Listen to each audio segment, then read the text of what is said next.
Muy buenas tardes. De nueva cuenta estamos con ustedes en este su programa 100% confiable.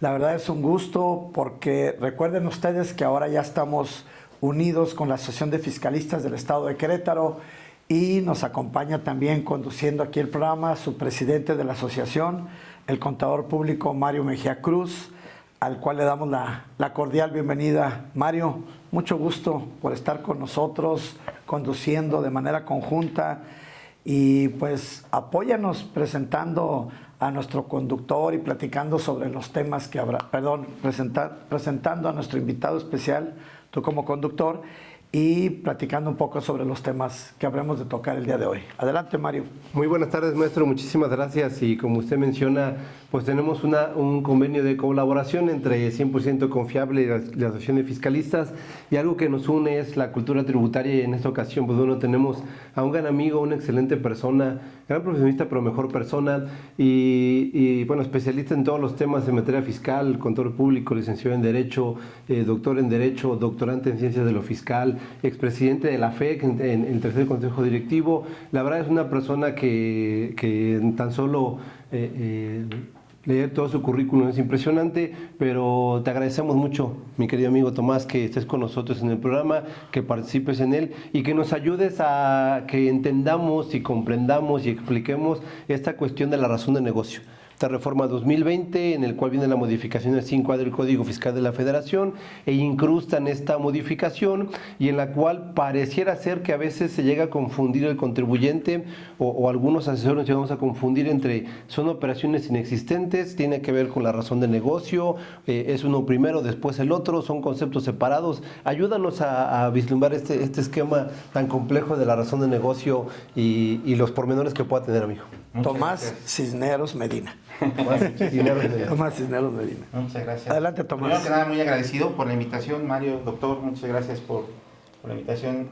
Muy honrado de estar en este espacio importante de 100% Fiscal, del cual he sido seguidor por muchos años y también colaborador. Me has invitado por ahí en algunos otros programas.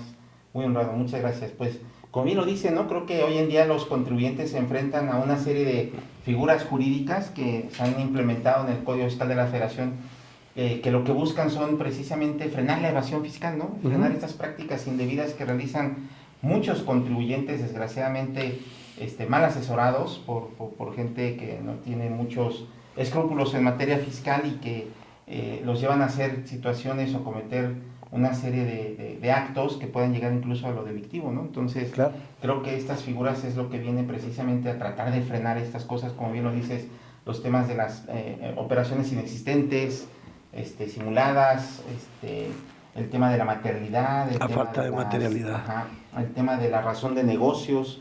Entonces sí son figuras que definitivamente los contribuyentes hoy en día se enfrentan en esa relación con la autoridad fiscal, y pues que tienen que brincar todos estos filtros, ¿no? Vamos a llamarlos así, claro, que están establecidos en el código. Algunos se sinceraron inclusive desde hace muchos años, no es tema novedoso, a través de las sentencias de los tribunales, en el cual le daban la razón a la autoridad, porque por muchos años estuvimos acostumbrados a que tu facturita, tu registro contable, y con eso defendías una deducción. Hoy en día, si bien es cierto que el CFDI juega un papel muy importante, tenemos que entender que no lo es todo en materia fiscal nada más para deducir, ¿no? Claro. Ya el estrictamente indispensable no basta. No necesariamente nada más, es otro más filtro, pero qué bueno que es estrictamente indispensable, pero ahora demuéstrame estas otras cosas, ¿no? Primero hay que brincar que no sea una operación simulada, hay que demostrar la materialidad de la operación, y qué bueno que me demostraste todo eso, ahora demuéstrame la razón de negocio, ¿no? Ahora bien, amigo, ¿y qué pasa con ese tema? Ya en lo estrictamente indispensable es un filtro, ya lo pasé. Ahora, ¿cómo soporto la materialidad? Existe un magistrado que conocemos, apellidado Roat, conocerás mejor ahorita su nombre que nos lo puedas indicar, pero él mismo manifiesta que hoy en día, ya con el paso del tiempo, hablar de una falta de definición de materialidad ya no forzosamente es válido por parte del contribuyente o por parte de los que nos dedicamos a esto. No sé si en ese sentido nos puedas explicar de qué se trata, qué es materialidad y cómo la soporto. Bien lo has dicho. Fíjate que es un tema que, aunque no ha estado en el Código Fiscal de la Federación, la autoridad fiscal durante muchos años en los temas del ejercicio de facultades de comprobación en las revisiones, pues ha dicho a los contribuyentes, no te creo, ¿no? Simplemente no te creo. Qué bueno que hay un papelito que dice que compraste o que adquiriste tal servicio, que compras tal mercancía o tal producto, lo que sea, me estás demostrando que ese producto podría ser estrictamente indispensable para desarrollar tu actividad. Pero no te creo que lo hayas comprado, porque no me puedes demostrar que en la realidad se haya llevado a cabo esa operación. Y eso hablamos de la materialidad. Y entonces se ha sincerado toda una teoría a través de esto, que como bien lo dices, hay unas sentencias por ahí memorables del magistrado Juan Carlos Roa. Juan Carlos Roa, buen amigo, el magistrado Juan Carlos, que es una de las mentes para mí impresionante más pensadas en este país en materia fiscal. Llegó a ser secretario de acuerdos del ministro de la Suprema Corte de Justicia, y es una persona que trae los temas de actualidad. Y fue magistrado presidente de la Sala de Resolución Exclusiva de Juicio de Resolución Exclusiva de Fondo, y ahí hay alguna sentencia memorable en materia de la materialidad, precisamente de que entra al estudio de lo que debemos de entender por la materialidad, de cómo se pueden soportar las operaciones para demostrar la materialidad ante las autoridades, ¿no?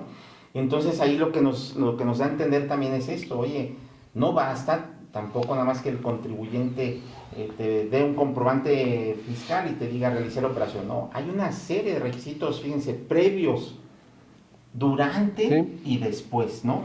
De que llevas a cabo una operación. Y eso, al dejar la trazabilidad, la demostrabilidad de todo eso, la prueba documental, el soporte documental, etcétera, de todas esas operaciones, demuestras la materialidad.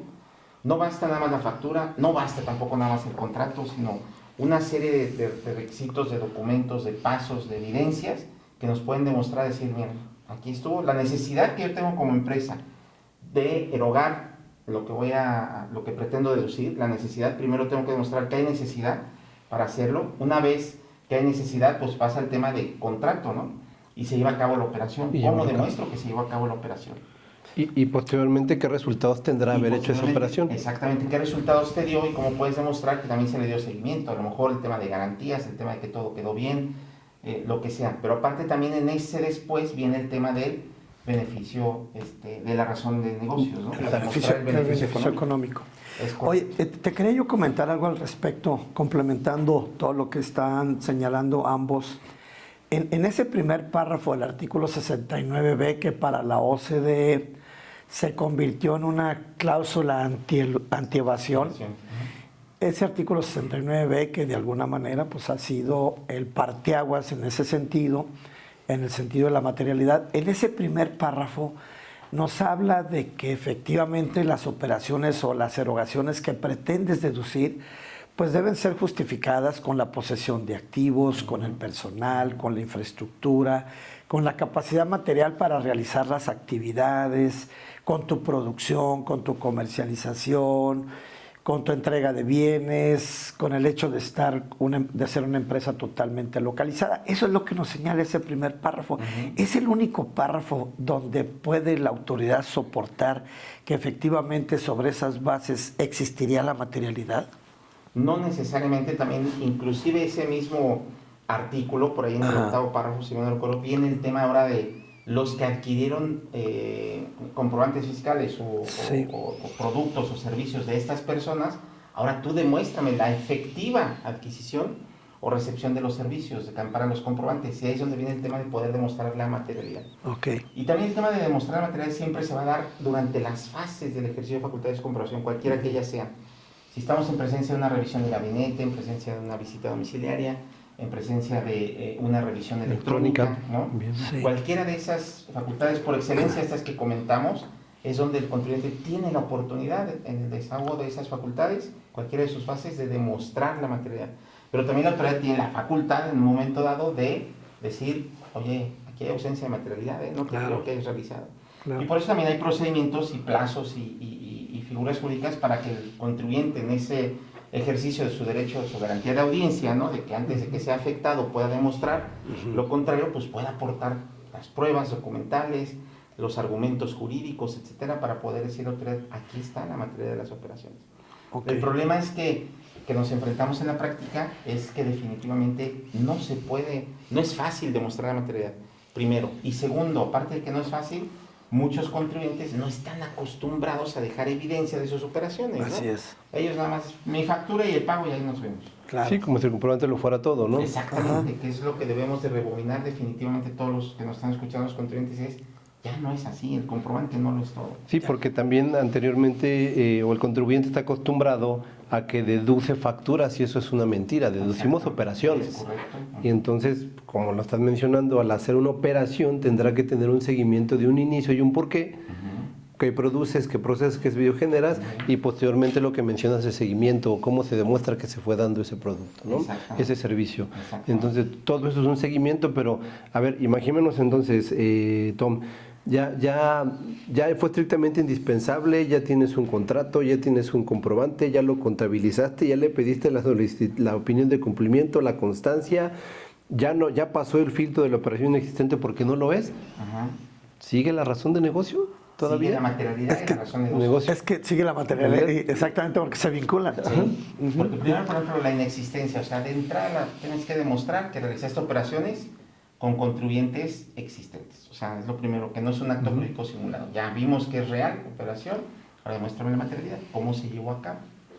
¿Sí me explicó? Sí, claro. ¿Cómo Ahora, se llevó a cabo? todas estas simulaciones que se han generado y todos estos, llamémosle, personas que, entre comillas, se les conoce como factureros, todos ellos, en principio, generaron un comercio ilegal, ilegítimo, que definitivamente dio la pauta a la existencia del artículo 69 y también a la cláusula antielusión, que es la existencia del 5A, ¿verdad?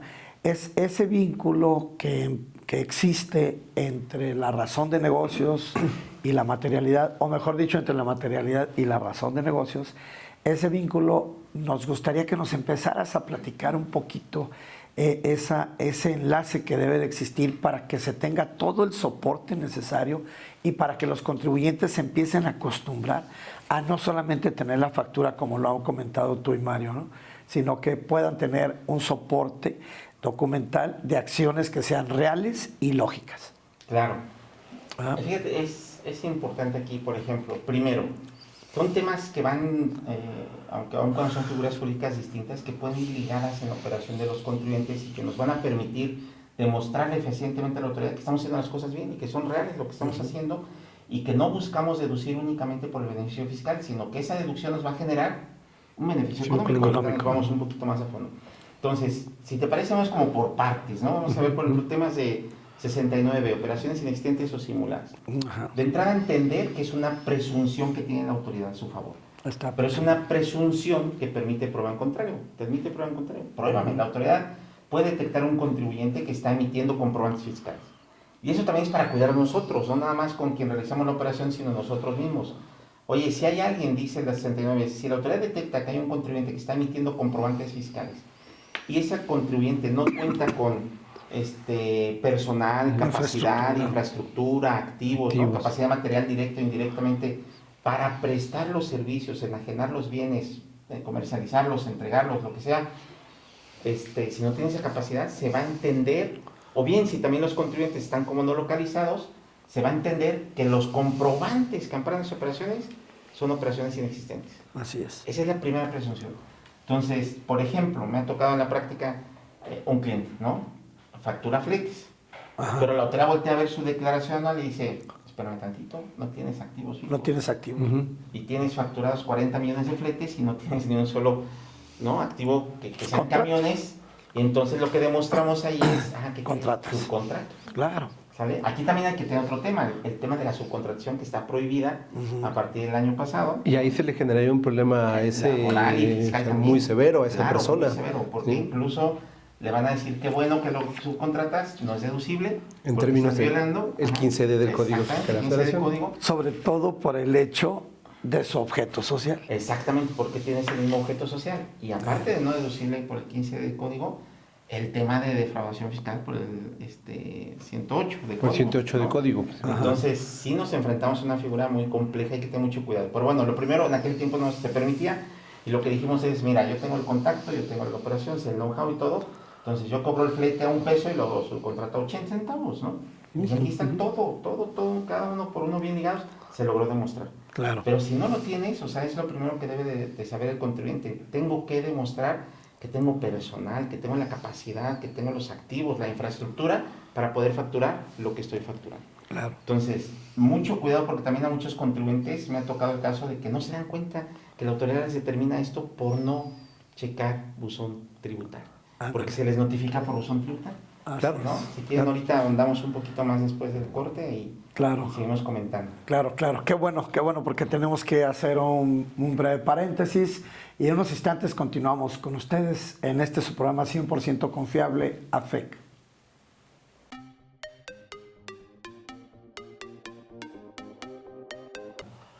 Continuamos con nuestro programa 100% confiable y con nuestro invitado especial, el maestro Tomás Cisneros Medina, que de alguna manera está platicándonos sobre este tema tan interesante que es el tema de la materialidad de las operaciones y por ende la búsqueda del soporte jurídico fiscal que debe tener todas las deducciones que pretendemos realizar.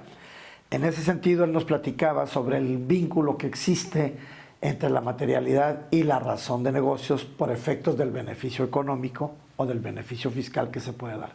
Adelante, Mario, si quieres complementar y comentar algo para que Tomás Para tratar de ir avanzando, gracias, maestro, para tratar de ir avanzando, Tom, entonces, nos mencionas que para efectos de poder sustentar la materialidad hay una serie de requisitos, vamos a decirlo, no escritos de manera literal en un sustento legal, pero sí ciertos pasos que a través de los tribunales han venido señalando en diferentes resoluciones o casos que se han aplicado, donde debemos de tener un inicio, un proceso y un seguimiento.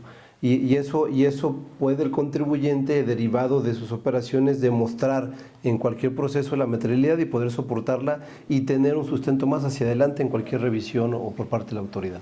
Claro, ya si hablamos un poquito de temas de materialidad, como bien lo decías, fíjate que a veces la autoridad fiscal en ejercicio de sus facultades de comprobación nos pide un listado de cosas que para ellos les parece que sería lo mínimo para demostrar la materialidad, que a veces son exhaustivas, ¿no? Y son exageradas, a veces ni siquiera coinciden con la realidad del contribuyente. Es correcto. Así es. También es otro tema. Hablando de materialidad y hablando de todo este tema de soporte de evidencias y pruebas para poder mostrar la materialidad, no es una receta de cocina, no puedes tratar a todos los contribuyentes igual, porque también hay el tema de las capacidades administrativas, las capacidades económicas, las operaciones específicas, que no es lo mismo un microempresario que una empresa transnacional, ¿no? Entonces, claro. Y creo que es ahí donde la autoridad a lo mejor a veces se pierde un poquito de decir, trato a todos parejos y les exijo lo máximo que se pueda.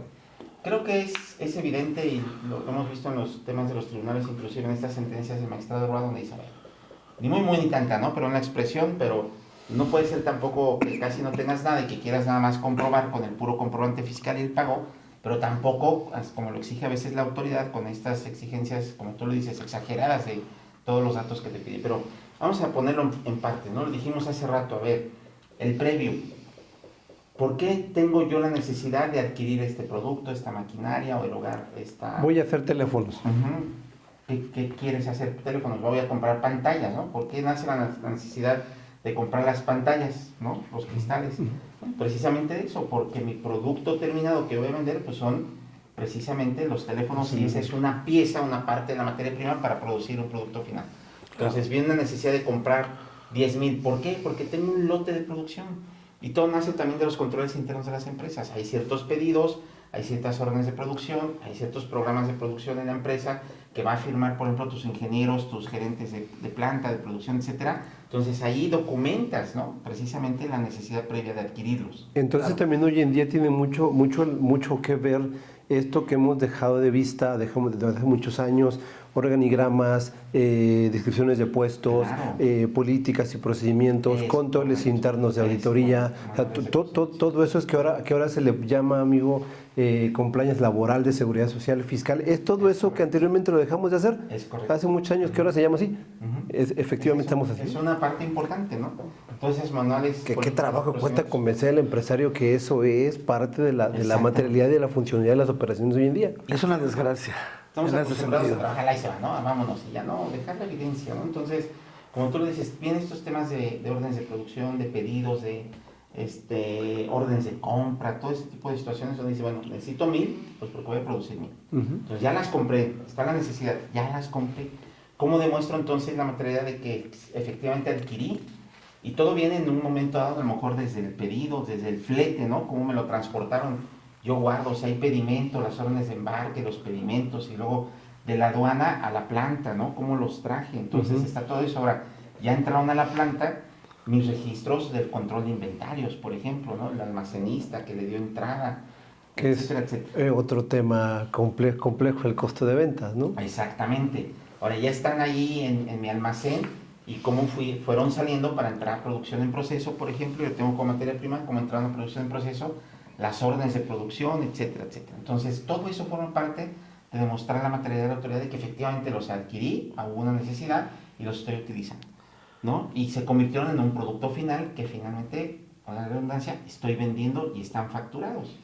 Entonces, si tú te fijas, viene todo ese proceso, ¿no? Claro, soportas tu Y producción. soportado documentalmente. Aquí lo más importante, Mario, perdón, Sí, adelante, maestro. es que efectivamente se está combinando en que en el aspecto fiscal el soporte que se debe de tener ya no solamente es jurídico, sino administrativo. O sea, es un soporte administrativo que da la veracidad del hecho que de alguna manera tú quieres demostrar que es real y que hay materialidad y que hay existencia, ¿no?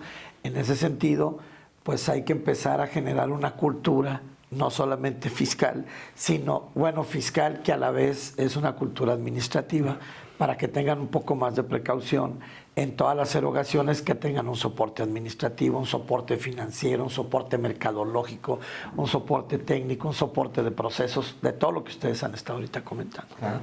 Y no quisiera dejar de pasar la oportunidad para hablar de este tema porque lo hemos tocado otras veces, pero no se le da mucho el énfasis, ¿no? Cuando nos llegan a decir, porque también se escucha ya de manera muy burda afuera o en los medios, es el costo de ventas no necesita un comprobante fiscal porque no está en el 27 de renta y por lo tanto, pues bueno, eso es muy discutido.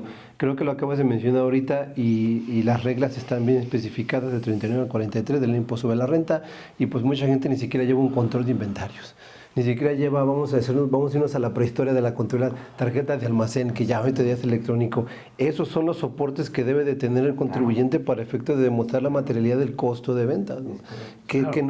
A veces llegas, y nos lo has comentado en otras charlas, llegas y no levantaron un inventario, no tienen un control. Entonces, ahí ya cómo sustentas o cómo soportas esa deducibilidad tan importante. Claro. Sí, no, y de hecho lo he visto también en la práctica. La autoridad llega y me dice, no llevas tu control de inventarios, tu método de evaluación no lo llevo, no es deducible tu costo de venta, ¿no? Y el tema del costo de venta, estamos hablando, depende de la empresa, en 40, 60, hasta 80 o 90 Pues, unas gasolineras, sí, por claro, ejemplo, ¿no? claro. No llevar tu control de costos de inventarios, trascendental, como tú le dices, tarjetas de almacén. Hoy en día los sistemas de software nos permiten generarlos de forma automática, electrónica, tus CARDEX, pero es importantísimo, ¿no? Y no lo toman en cuenta. Y como lo decía, la documentación administrativa, ¿no? Volvemos a las bases. Bien. Hemos olvidado. Cambiando un poquito hacia el tema de la razón de negocios, antes de irnos a la pausa, también querías empezar a comentar, Tomás, sobre ese vínculo que existe entre el ámbito del beneficio fiscal con el beneficio económico, que es muy importante que nos lo pudieses explicar y que se los pudiese externar a todos los que el día de hoy pues están teniendo la oportunidad de ver nuestro programa. Claro, Adelante, Tomás. Claro. Fíjense, está otro tema, ¿no? Este tema de la razón de negocios es un tema que decíamos, bueno, no existe en el código, ¿no? Pero hay sentencias que inclusive les decía los tribunales, claro que la autoridad puede solicitar que el contribuyente demuestre la razón de negocios de sus operaciones. Oye, pero no están en el código, pero es facultad de la autoridad de verificar que efectivamente el contribuyente al realizar sus erogaciones, sus deducciones, tenga una razón de negocios para deducir. Y entonces es un tema también que se ha venido, inclusive también cincelando a través de lo que llamamos el plan de acción BEPS, ¿no? De la OCDE, en un momento dado, para efectos de establecer esos planes de acción para evitar estos temas de evasión, elusión internacional, y es una cláusula, como le llamamos, antielusión. Vamos a frenar a los contribuyentes de que hagan ciertas operaciones que puedan llevar a cabo para eludir los impuestos, ¿no? Para no pagar contribuciones. Y entonces dentro de esto pues estableció el poner en las legislaciones de los países miembros, los países que se adhieren a estas políticas del plan de acción BEPS, el poner una cláusula general antiilusión, ¿no? Tenemos cláusulas también especiales antiilusión, el tema de los intereses, la capitalización delgada, ¿no? Todos esos temas son cláusulas especiales, ahí están. Sí. Pero tenemos una cláusula general que la tenemos en el Código Fiscal, que como sabemos el código que aplica en defecto para todas las leyes fiscales, pues es para cualquier ley, ¿no? Te topas con lo que tenemos aquí. Y esa cláusula general antiilusión que nos establece lo que es la razón de negocios, lo que nos señala es, a ver, contribuyente, ¿tú quieres deducir? Que bueno, está bien, deduce, pero demuestra que tus operaciones tienen razón de negocios. Es decir, que el beneficio fiscal que tú tuviste sea menor al beneficio económico. Queremos que el beneficio económico sea mayor que el beneficio fiscal. Dedujiste 100, demuéstrame que tú obtuviste un beneficio económico más a 100, mayor a 100. ¿Por qué? Porque obviamente que el beneficio económico va a formar parte de una base gravable para pagar contribuciones. Generas utilidades, el impuesto sobre la renta, ¿no? Generas utilidades con ese beneficio económico y me pagas. Entonces está bien, hoy te permito que deduzcas. Pero entonces demuéstrame que puedes generar o más ingresos, o reducir tus costos, o tener una mejor evaluación de tus activos, o mejorar tu posicionamiento en el mercado. Esas 4 son los que me dice la autoridad. Yo es lo que te permito que me demuestres para que me tengas por bien probado la razón de negocios de tus operaciones. Claro. Entonces, ese es otro tema que nosotros tenemos que impactar. ¿Por qué erogué $1,000,000 en un estudio de mercado? ¿No? Que es bien común y es lo que también todos queremos. De repente sale el 31 de diciembre una factura en un estudio de mercado por $1,000,000. Publicidad. Publicidad o lo que sea. Está bien, sale, demuestra. Capacitación. Demuéstrame primero que no te lo emitió un contribuyente de operaciones existentes, un EFOS, ¿no? No, no me lo emitió. Vamos pasando filtros, ¿no? Los que hemos venido platicando ante la charla. Sale. La materia que efectivamente esa publicidad se dice, sí, mira, ahí están los comerciales, te los puedo probar en tal canal, lo que sea. Sale, dame la razón de negocios. ¿Cómo te permitió esa erogación de $1,000,000? Generar más ingresos, más ventas. Reducir tus costos, mejorar tu posición en el mercado. Porque eso no podría darme ni una pérdida ni una utilidad muy inferior a lo que la autoridad pudiese llegar a determinar en el mercado, ¿no? Otro tema también, ¿no? El tema de los famosos, de los coeficientes de utilidad, ¿no? Exactamente. Sí. De acuerdo a tu segmento, tú debes de tener tanta utilidad, ¿no? Exacto. Entonces, aunque ha sido para grandes contribuyentes, también, ¿no? Sí, ¿no? Pero pues ahí te da una direccionado, idea. sí. Pero te traen el esquema y lo aplican de manera general, ¿no? Exactamente. Fíjate entonces, ahora sí, ya dedujiste la publicidad, que bueno, ahora dime cómo te ayudó a generar más ingresos. Y eso tendría que yo demostrarlo. Oye, te estoy deduciendo el 31 de diciembre del ejercicio fiscal 1. Con información, dice el código, contemporánea del mismo periodo o posteriores, porque hay cosas que pueden demostrarse en el futuro. Mira, yo traía 100 de ventas, en el ejercicio 2 brinqué a 120, gracias a la publicidad.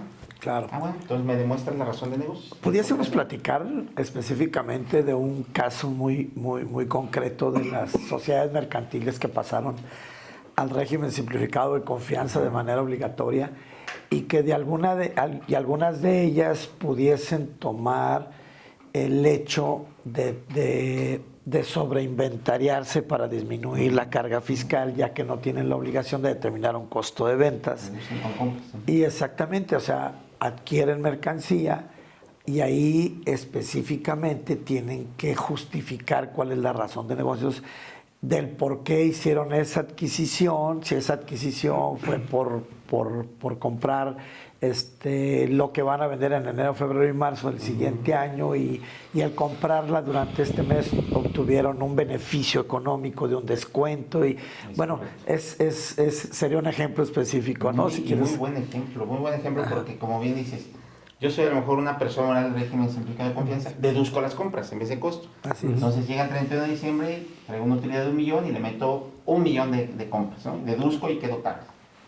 La autoridad, claro que te va a decir, ok, lo compras, me demostraste que lo vendiste, bla, bla, pero dame la razón de negocios. ¿Por qué compraste el 31 de diciembre $1,000,000? ¿Por qué pretendes deducir? Tendré que demostrar, como bien lo dice el doctor, pues oye, es que mira, compré volumen y esa mercancía, por lo regular, el $1,000,000 que pagué hubiera pagado $1,200,000. Ahí hay razón de negocios. Claro. Porque estoy generando un beneficio económico cuando vendo. Entonces mi utilidad al ejercicio siguiente va a ser un poco mayor. Un poco mayor, debería. Tengo un volumen de compras y me dieron un descuento de oportunidad, lo que sea. O bien, yo ya tengo estudios, me pasa el caso real de un cliente, yo ya tengo estudios que este producto va a subir, va a escasear, temas de la guerra, lo que sea. Entonces, hoy lo compro en $1,000,000, pero lo voy a vender mañana en 3. pasó o está sucediendo con los invernaderos, que bien que mencionas el tema de la guerra, preocupados por el tema del precio ahorita en diciembre, que es cuando más ocupan gas para mantener los invernaderos hidropónicos en clima.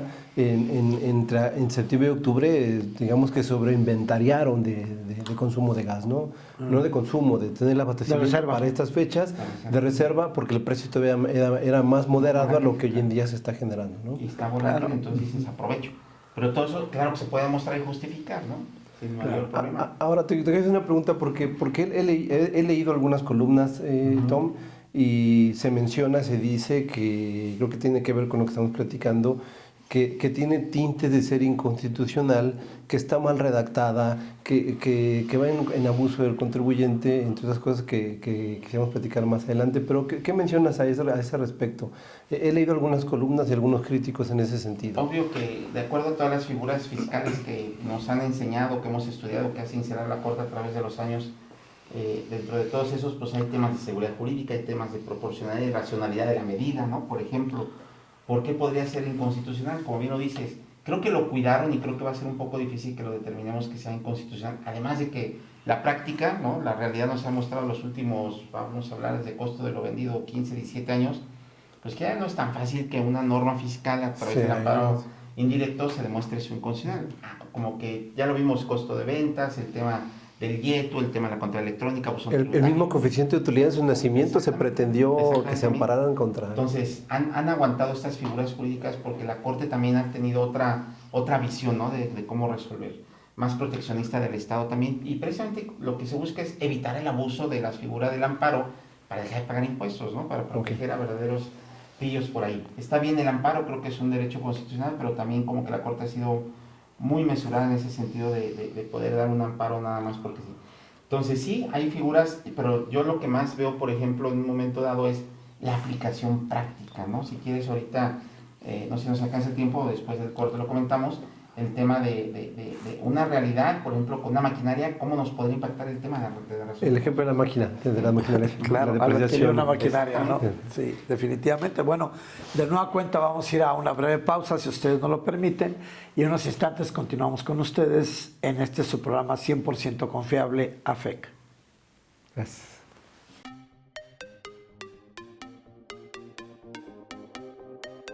Pues bien, muy buenas noches. Seguimos avanzando con el programa y en este segmento tengo a bien tener la compañía de mi amiga Sandra Fabiola, que nos acompañará en la conducción.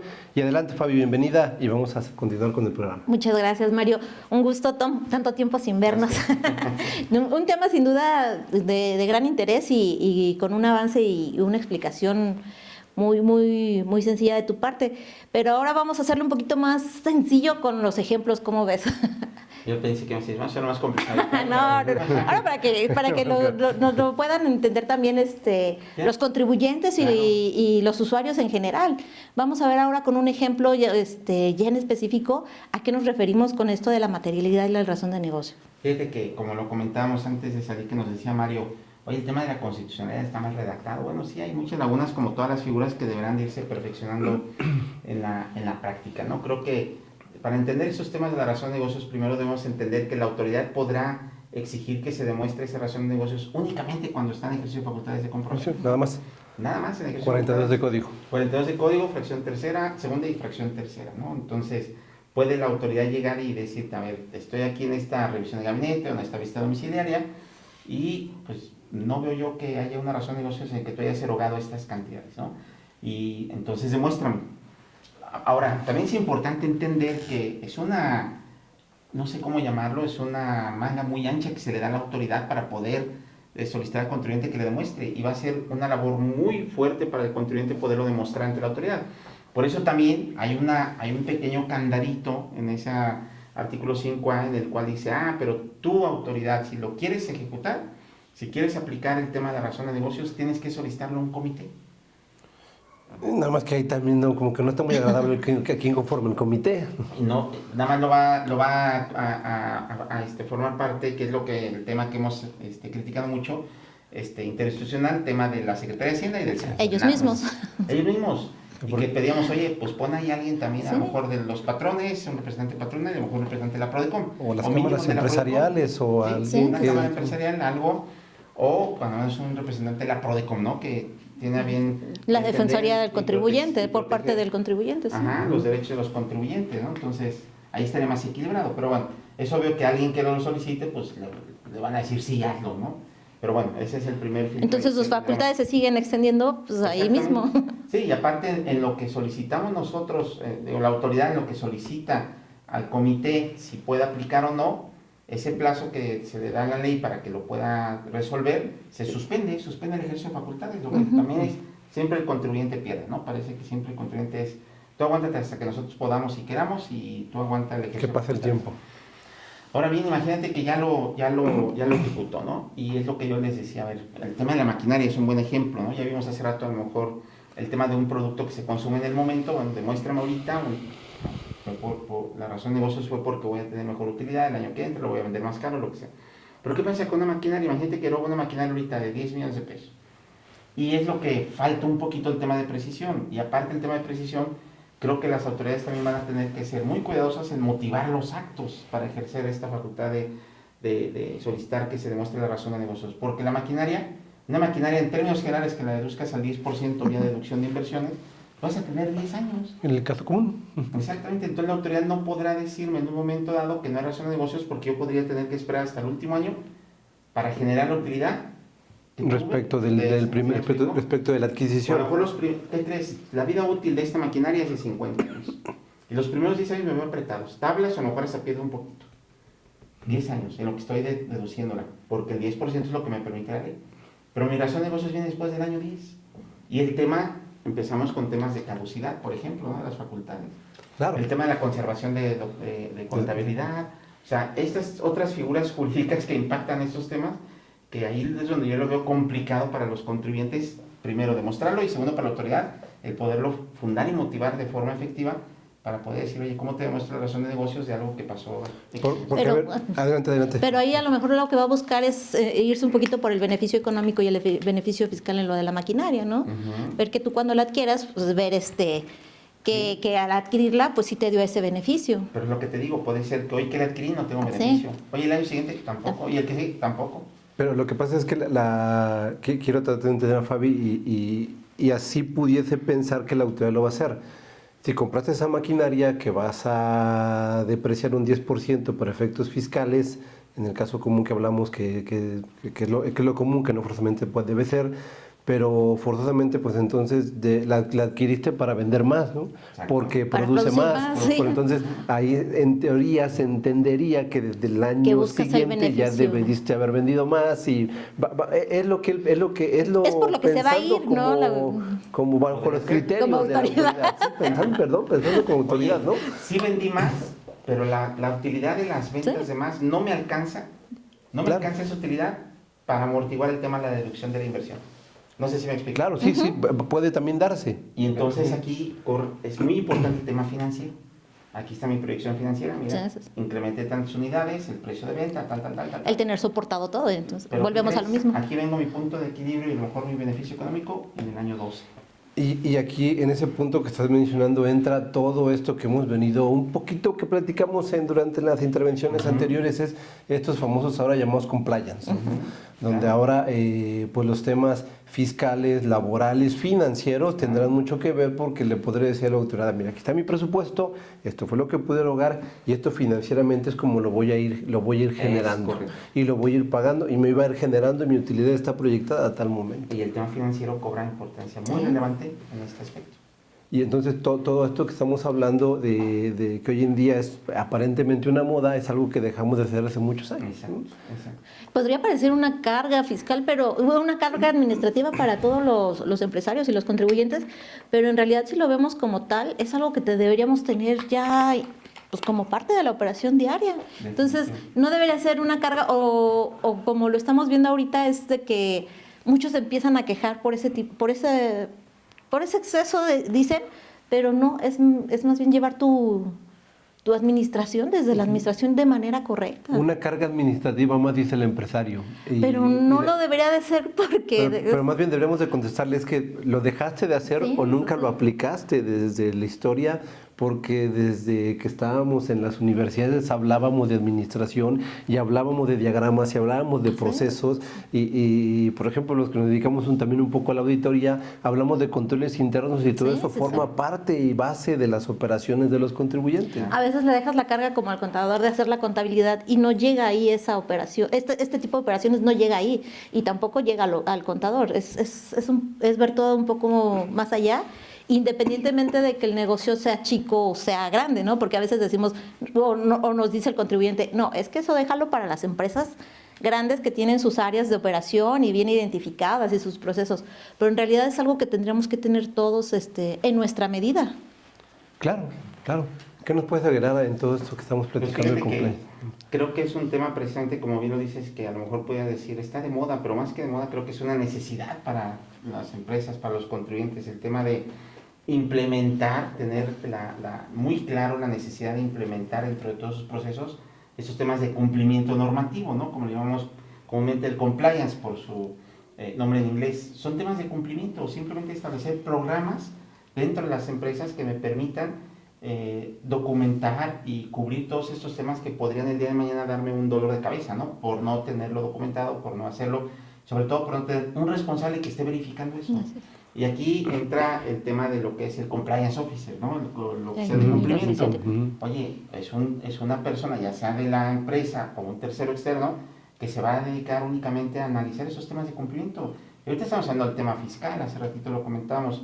Oye, no es fiscal, es laboral, es de seguridad social, es financiero, es ambiental, depende del giro de la empresa, ¿no? Es financiero, es penal inclusive, porque lo que buscamos con todo esto es un tema de evitar que se cometan delitos en cualquier aspecto, ¿no? En este caso hablamos de delitos fiscales.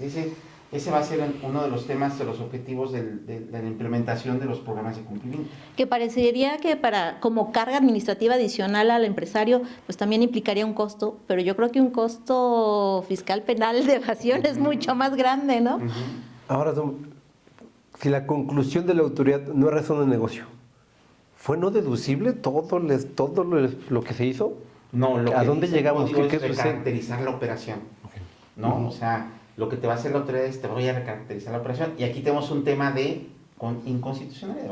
Vamos a ver cómo me la recaracteriza, ¿no? Y otro tema de decir, a ver, pues nada más fundamentame y motívame correctamente para ver cómo es que tú le recaracterizas, qué me fundas, qué me motivas, qué me pruebas, cómo lo sustentas y qué efecto tenemos, ¿no? Creo que ese es más que el tema a veces inconstitucional, el tema de legalidad. ¿Qué va a hacer la autoridad fiscal? Y eso todavía no tenemos bien definido qué va a suceder. Está ahí en el texto, pero no hay un procedimiento o una normatividad o una regla que nos diga va a ser de esta forma, ¿no? Creo que es un tema que en la práctica profesional le falta mucho por cincelar y en los próximos años vendrán, a lo mejor 5 años, 10 años todavía, un tema de juicios en el cual, pues a ver, van a ir topando y van a ir estableciendo el camino de que sí y que no, ¿no? Y la autoridad aprenderá igual que nosotros también. Son esas, digamos, atribuciones que tiene guardadas la autoridad que en algunos años puede ser que empiece a implementar. Puede ser que empiece a implementar. observar. Y otra vez el tema de aprender, ¿no? Vamos a ver, ya te dije esto, ¿qué crees? Por ahí no va. Y la autoridad también aprenderá y nosotros también aprenderemos, ¿no? Claro. Y a este juego entre la autoridad fiscal y el contribuyente va a entrar también la otra autoridad, que ya es la judicial. Como es en este caso, ya, que vemos ya un poquito lo que se ha ido resolviendo, por ejemplo, ya en la modificación, en este caso, de la ¿cómo se dice?, la reclasificación en los delitos en los delitos fiscales. Entonces, esto es algo que también se va a ir dando con el tiempo, pero por ejemplo, ahorita ya tenemos un caso en concreto. Fíjate que es un tema también interesante el que mencionas y que es importante también los contribuyentes que lo tengan claro. Con todos estos temas, el no llevarlo bien, el cometer errores, se pueden cometer delitos, ¿no? Sí. El tema de la compra-venta de facturas, se les hace muy fácil decir, necesito deducir y hay quien me vende una factura y vengan, o si hoy salgo del problema, sí, pero lo único que están haciendo es más grande poner problema. un problema mucho más grande y que pone en riesgo la libertad de los contribuyentes, ¿no? Y el tema que ya lo vimos también, la modificación a la reforma penal fiscal del 2019 en el sentido de ahora estos delitos, que ahorita comentamos el tema de lo que resolvió la Corte, pero se pueden tipificar como casos de delincuencia organizada, ¿no? Hasta allá quiere llegar el Estado. Y es que en 2020 nace, pero nace sin eso. ¿Recordarás? Ujú. Y en 2021 le mueven y creo que es al final el último párrafo de ese 5 o penúltimo párrafo, pero viene la modificación y lo vinculan al penal fiscal. Es correcto. Y entonces pues ya de lo que no nos preocupaba tanto, ahora sí nos preocupaba muchísimo, ¿no? Claro. Y ahora dinos o coméntanos muy brevemente ese tema del penal fiscal, qué puede suceder, en qué riesgos estamos. Los tribunales acaban de resolver que no se seguiría como una prisión preventiva oficiosa y por lo tanto pues nuestro presidente, nuestro representante, pues esta cuestión le molestó, Claro. porque de alguna manera si estaba creado para estas personas que hacen estrategias fiscales indebidas, pues entiende que en teoría los frenaba. Claro. Y ahora otra vez les abres el abanico, ¿no? Claro. Te doy el espacio para que nos puedas platicar al respecto. Muy rápido, fíjate que como lo dices, viene la reforma penal fiscal y se establece que el delito de contrabando, de defraudación fiscal, de tráfico de comprobantes fiscales, se convierte en un tema ya de seguridad nacional, ¿no? Los trata como delincuencia Sí. organizada y hay reformas al Código Penal Federal, Código Federal de Procedimientos Penales, a la Ley de Seguridad Nacional, etcétera, etcétera, para poderlos dejar tipificados como de delincuencia organizada, delitos graves y que pueden llevar a cabo la prisión preventiva oficiosa, ¿no? La Corte lo acaba de resolver hace 2 semanas, ¿no? Es decir, que sigues tu proceso, pero guardado. Sigue su proceso guardado. Se ha dado mucho el tema de la prisión preventiva oficiosa, si es inconvencional, viola derechos humanos, los temas de presunción de inocencia, etcétera, etcétera. La Suprema Corte determinó en este caso que el tema de los delitos fiscales lo que hace es violar el principio de la última ratio de la Constitución, o sea, no siguen el tema de los delitos fiscales el régimen de delincuencia organizada establecida en la Constitución. Va mucho más allá, porque hay delitos que definitivamente se pueden tipificar como delincuencia organizada, pero nada tiene que ver con los fiscales. Sigue otra finalidad el tema de Tu proceso. delincuencia organizada, los delitos que se están tipificando como tal, el objetivo que se persigue. Entonces dice, es inconstitucional este tema. Sí, no es contrabando, no es narco, no es robo de Ajá, trata de personas. es No correcto, es, son otros temas más graves los que sí se van a esos temas y dice, estos no deben de entrar, está mal. Y como bien lo dices, el tema es, creo que la política del Estado y sobre todo el Ejecutivo es frenar a toda costa esto, ¿no? A toda costa el tema del tráfico de comprobantes fiscales, la comisión de delitos de defraudación, de alto impacto, ¿no? Porque sí es un tema que tú le dijiste hace rato, ¿no? Planeadores fiscales, bueno, pseudo-planeadores fiscales. Sí. Porque en realidad lo que hacen es muy agresivas sus planeaciones que meten en verdaderos problemas a los contribuyentes y que lesiona al Estado, de verdad que lesiona al Estado con esos temas porque lo único que quieren hacer es que dejen de pagar los impuestos que constitucionalmente y justificadamente el Estado tiene derecho a percibir y nosotros obligación de pagar, ¿no? Entonces, por un lado lo dejó la Suprema Corte, pero también no deben de perder de vista que no se cometen los delitos, no es que no se cometan los delitos ahí siguen. Ya no va a ser temas de prisión preventiva oficiosa, de delincuencia organizada, ya no. Pero los delitos están, ¿no? Los delitos de defraudación fiscal por no pagar las contribuciones que debemos de pagar. El tema de tráfico de comprobantes, ¿no? El 113 dice... Porque seguimos generando un problema. Sigue habiendo daño al erario público. Definitivo. Y también lo que implicaba la responsabilidad del contribuyente y del asesor, porque también era ya por lo que se tipificaba la delincuencia organizada. Entonces, no seguir perdiendo de vista eso de que porque esto ya se haya modificado, el asesor ya no vaya a tener también o vaya a descuidar ese punto, ¿no? También con relación de las operaciones con el contribuyente.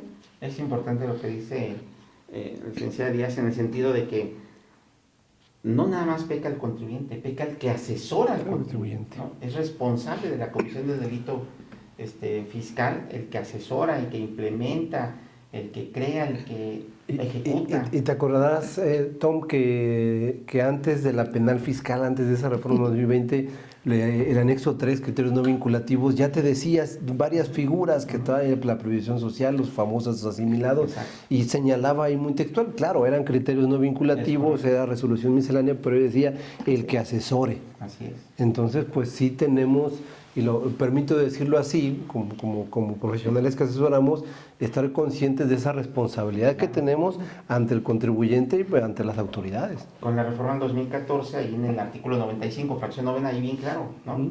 Es responsable la Comisión de Delitos Fiscales a quien, en ejercicio, ¿no? De la labor independiente, asesore, aconseje,